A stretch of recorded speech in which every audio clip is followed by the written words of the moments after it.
Christy Wilson Doubt coming to you on Thursday afternoon for Franchise Live in 5.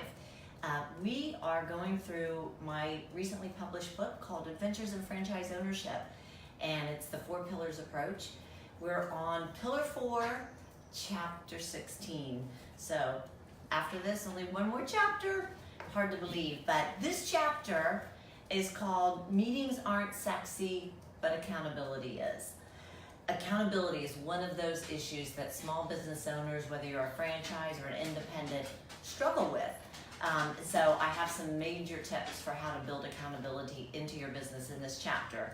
So I start with a quote from Jeff Mackey, who's a Pillar to Post inspectors franchisee in Orlando, Florida. Super nice guy. And he talks about his experience before he built accountability into his business. Jeff says, "There was a time when I was working 7 days a week, 70 plus hours. The fear of having to make this work was a motivator, but I pretty quickly realized that pace was not sustainable, and I could lose my family and my health. It was then that I started setting boundaries and stopped trying to do it all." I don't know if you've been there. I was definitely there. I recount something pretty personal that happened to me. I got stopped for driving under the influence because I was under a lot of stress and had too much to drink. So stress and not having accountability built into your business can really start to weigh on you if you're not very careful. So I start off this chapter by saying, I totally get it. You hate meetings. You think a good meeting is an oxymoron.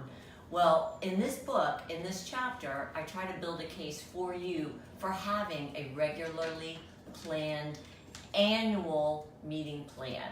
Some of the issues that people don't like about having meetings, for the starters, is having to schedule it. So I build a case for why having an annual meeting plan is a good idea.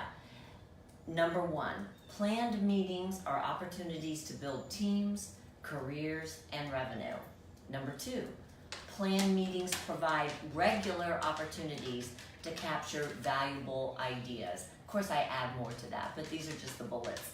Planned meetings offer a venue for solving problems properly at the right time with the right input. Before you contemplate that too much, consider that you worked very hard to assemble your team. Those are people, I'm guessing, that have career aspirations. They came to work for you for a reason. Having meetings and being able to model for them, to plan with them, to solve problems with them, to give them ownership for decisions that you make as a team. Of course, you've got the biggest vote there, but as a team is a great way to help them build their career in your business and then perhaps outside of your business. So when I talk about having an annual meeting plan, I'm talking about, for you, it may be a bi-quarterly or it may be a quarterly staff meeting. For me, that was difficult to do more than once a quarter because we were open 12 hours a day.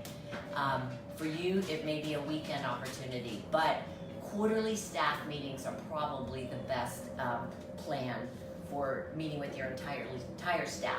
But your managers, you can do quarterly planning or monthly planning. I highly recommend a monthly plan. Things change, cycles affect business, plans that were laid and programs that were put in place may not be going as expected. And then with your just general operations, it could be once a week. So to wrap up this chapter, I want to talk about a few immediate benefits to your business for putting together an annual meeting plan. And I have a sample right here in the book. Number 1, goals are set, agreed upon, and communicated for the year.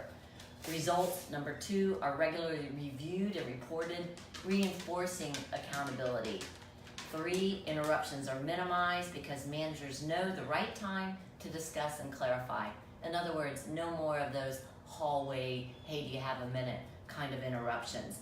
Efficiencies occur. I'm going to just quickly go through a couple more. Stress is minimized, productivity is increased. You, as a franchisee, gain white space because your life is a little bit more programmed to allow you that opportunity to think about creative things you can do in your business and innovation. Number 10, You gain respect from managers and others when they understand and experience the calm and secure environment your planning and accountability that you've built into your business has created.